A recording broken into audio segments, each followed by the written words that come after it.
വടകരയിൽ ഷാഫി പറമ്പിൽ ജയിച്ചാൽ അത് വർഗീയതയുടെ വിജയമായിരിക്കുമെന്നാണ് CPM വിമർശനം. എന്നാൽ വടകരക്കാർ മതം നോക്കി വോട്ട് ചെയ്യുന്നവരല്ലെന്നാണ് തന്റെ അനുഭവമെന്ന് കെ മുരളീധരൻ MP വ്യക്തമാക്കുന്നു. വടകരയിലെ തന്റെയും മുല്ലപ്പള്ളിയുടെയും വിജയം CPM വിമർശനത്തിന്റെ മുനയൊടിക്കുന്നതാണ്. ഞാൻ 89 കോഴിക്കോട് മത്സരിക്കും. അന്നത്തെ കോഴിക്കോട് മുസ്ലിം കമ്മ്യൂണിറ്റി ആയിരുന്ന ഏറ്റവും ഹയസ്റ്റ് മെജോറിറ്റി അന്ന്. ആ നിയോജകമണ്ഡലത്തിൽ ഞാൻ 2 തവണ പരാജയപ്പെടുത്തിയത് മുസ്ലിം വിഭാഗത്തിൽപ്പെട്ട സ്ഥാനാർത്ഥികളെയല്ലേ. ഇമ്പിച്ചി ബാവ 30,000 വോട്ടിനാണ് ഞാൻ തോൽപ്പിച്ചത്. CM ഇബ്രാഹിം 50,000 വോട്ടിന്. അപ്പോൾ നമ്മുടെ ഈ ഭാഗത്തുള്ള മുസ്ലിങ്ങൾ അങ്ങനെ ജാതി നോക്കൂ.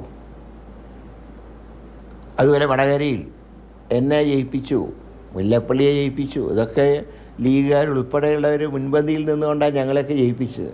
വയനാട്ടിൽ പച്ചക്കൊടി ഉയർത്തിയില്ലെന്ന് പറഞ്ഞ CPM തന്നെയാണ് വടകരയിൽ മുസ്ലിം ലീഗ് പതാക ഉയർത്തിയതിനെ വിമർശിക്കുന്നത്. എന്തിനാണിങ്ങനെ കാഫറിന് വോട്ട് ആര് പറഞ്ഞു? മനസ്സിൽ പോലും ചിന്തിക്കാത്ത കഥകളുണ്ടാക്കിയാൽ എനിക്കത് CPM ഏതാണ്ടൊരു RSS നിലവാരത്തിലേക്ക് എത്തിയിരിക്കുക കേരളത്തിൽ. അത് ഏറ്റവും ദൗർഭാഗ്യകരമാണ് ഇങ്ങനത്തെ ചില വൃത്തികെട്ട പരാമർശങ്ങൾ. തിരഞ്ഞെടുപ്പിൽ വടകരയിലുണ്ടായ വിവാദങ്ങൾ ശൈലജ ടീച്ചറുടെ ഇമേജ് നഷ്ടപ്പെടുത്തിയെന്നും കെ മുരളീധരൻ പറഞ്ഞു.